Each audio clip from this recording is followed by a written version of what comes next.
Sevgilin var mı?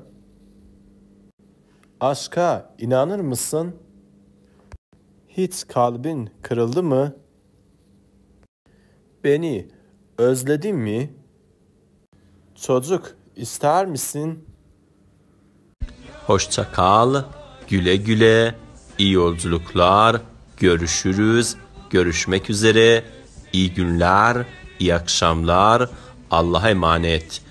این آخری هم تو منشو برام بنویس.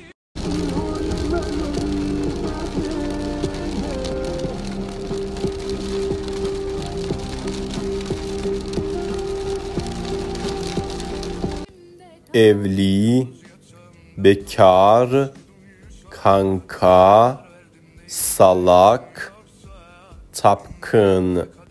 Follow edetleri.